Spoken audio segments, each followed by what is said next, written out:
মানুষে তো কি বলে মুরগি খেতে পারে, ইলিশ মাছ খেতে পারে, পাঙ্গাস মাছ খেতে পারে, আমরা তো ডাল ভাতই খেতে পারি না। রাষ্ট্রের কাছে জানতে চাই, আমি খাবো কি, আমার পরিবার খাবে কি? 3 বেলাকে আমাদেরকে এভাবে না খেয়ে আর কতকাল রাখবেন তারা? ভাই 16 মাস মানে একজন মানুষ 1 মাস বেতন না পারলে আরেক মাসে সে ঋণ করে, সেক্ষেত্রে আমরা 16 মাস যাবত বেতন পাচ্ছি না। আমাদের অবস্থা যে কতটা করুণ হয়েছে সেটা বলতে পারবো না। রাষ্ট্রের কাছে জানতে চাই, যেখানে আজকে সবাই তাদের সুযোগ সুবিধা এবং পে স্কেল নিয়ে মাঠে রাজপথে অবস্থান করছে দাবি দাওয়া নিয়ে, সেখানে মাস শেষ আমাদের যে ন্যূনতম মজুরিটুকু, আমরা সেই মজুরিটুকু পাচ্ছি না। বাংলাদেশের একমাত্র স্মার্ট সিটি বসুন্ধরা এখন আরো নিরাপদ, আধুনিকতায় আরো এক ধাপ এগিয়ে।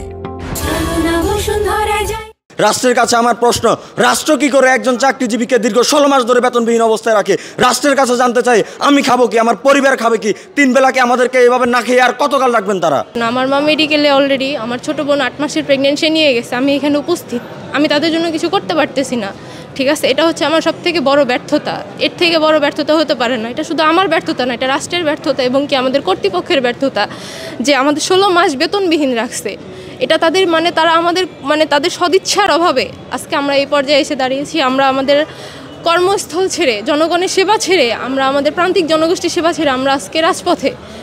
আমি মানুষের সেবা প্রদান করে থাকি এবং সরকারি রুলস যতগুলো আছে আমি ওগুলো মেনে চলি, কিন্তু গভর্নমেন্ট কি আমাকে প্রায় 16 মাস যাবৎ বেতন বহির্ভূত রেখেছেন। কেন আসলে বেতন বহির্ভূত রেখেছেন সেই সদুত্তর এখনও পর্যন্ত আমাদের দেয় নাই। আমরা তারই পরিপ্রেক্ষিতে কি আমরা আন্দোলনে নেমেছি, অর্থাৎ লাগাতার অবস্থান কর্মসূচি পালন করতেছি। 8 দিন ধরে আমি আমার বাচ্চা নিয়ে এইখানে অবস্থান করতেছি, টানা 8 দিন। যেখানে একটা শিশু বাচ্চা নিয়ে মানুষ একদিন 5 ঘন্টা বা 4 ঘন্টা বাইরে থাকতে পারে না, সেখানে আমি 8 দিন ধরে 8 রাত ধরে আমার বাচ্চা নিয়ে এখানে আমি পড়ে আছি। তাহলে আমি কতটা অমানবিক পর্যায়ে চলে গেছি যে আমি এখানে আসি, কতটা ঋণগ্রস্ত আমার পরিবারে। আমার যত গয়নাগাটি ছিল আমি সব বিক্রি করে দিচ্ছি, এমনকি আমি অনেক মানুষের থেকে ঋণ পর্যন্ত নিচ্ছি। আমি ক্লিনিকে যেতে পারি না এই ঋণের দায়ে, ক্লিনিকে এসে বসে থেকে আপা আমাকে ঋণ দেন, আপনারা চাকরি করেন, আমাদের বেতন দেন না কেন? সেম সবারই একই সমস্যা, আমরা এই জন্য পড়ে আসছি। আমাদেরকে বেতন দেন, বেতন দেন, আমরা বেতন চাই। বেতন না দিলে আমাদের বিষ দেন, আমরা বিষ খেয়ে মরে যাই। যদি আপনাদের এতই অর্থের প্রয়োজন পড়ে, মানুষে তো কি বলে মুরগি খেতে পারে, ইলিশ মাছ খেতে পারে, পাঙ্গাস মাছ খেতে পারে, আমরা তো ডাল ভাতই খেতে পারি না। আমাদের ডাল ভাতের ব্যবস্থা অন্তত করে দেন। রাষ্ট্রের এমন কি সংকট পড়ে গেছে যে 662 জন কর্মীকে এই রাষ্ট্র বেতন দিতে পারছে না? আমরা টানা 8 দিন ধরে এখানে খেয়ে না খেয়ে, আমরা মশার কামড় খেয়ে এখানে রাস্তায় পড়ে আছি, কিন্তু রাষ্ট্রের কোনো ভ্রুক্ষেপ হচ্ছে না। আমরা ধিক্কার জানিয়ে বলতে চাই, আমরা প্রান্তিক জনগোষ্ঠীর প্রাথমিক চিকিৎসা সেবা দেওয়ার মানুষ, আমরা আমাদের যে ন্যায্য অধিকার, আমাদের মাস শেষ বেতনটুকু নিয়মিতকরণ এবং আমাদের 16 মাসের বকেয়া বেতন আমাদেরকে দিয়ে দেন। আমরা মাঠে চলে যাব, আমরা জনগণকে সেবা দিচ্ছি, আমরা জনগণের সেবা দেওয়ার জন্য সদা প্রস্তুত। তাদের কাছে একটাই আকুল আবেদন যে আমাদের এই অবস্থা থেকে, এই দুরবস্থা থেকে আমাদের পরিত্রাণ দিক এবং আমাদের একটা সঠিক সিদ্ধান্ত আসুক এবং কি আমাদের সঠিক ব্যবস্থা করে দিক।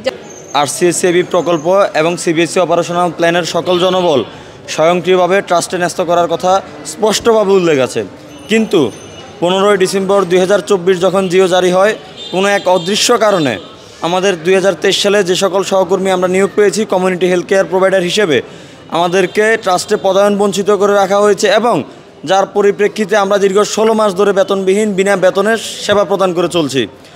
যতক্ষণ না পর্যন্ত কি আমাদের কোনো সদুত্তর আসতেছে এবং কি আমাদের বেতন ভাতার কোনো সমাধান করতেছে, আমরা কি আমাদের অবস্থান কর্মসূচি পরিত্যাগ করব না। এটাই কি আমাদের মূল লক্ষ্য।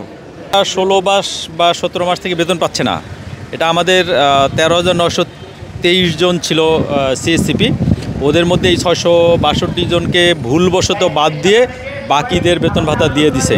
আসলে এদের বেতন ভাতাটা এরা প্রাপ্য। আমরা মন্ত্রণালয়কে লিখছি যে আইনগত কোনো সমস্যা নাই, তা মন্ত্রণালয় ওইটা সম্ভবত অল্প কিছুদিনের মধ্যে সিদ্ধান্তটা দিয়ে দেবে বেতন ভাতার। আর এরা আন্দোলন করতেছে এবং আন্দোলন করার তো একটা যৌক্তিকতা আছে, আর এটা আমরা মন্ত্রণালয়কে জানাইছি।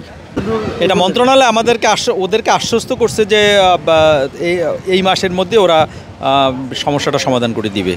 ওদের অফিসের সমস্যা হচ্ছে BMRC ভবনের সমস্যা হচ্ছে। BMRC ভবন তো এটা একটা রিসার্চ অর্গানাইজেশন, এখানে অনেক লোকজন আসে, তারা রিসার্চ করে। এখন তো আন্দোলন, এটা তো আসলে আমরা কি করব বা করণীয় কি, এটা তো আমরাও জানি না।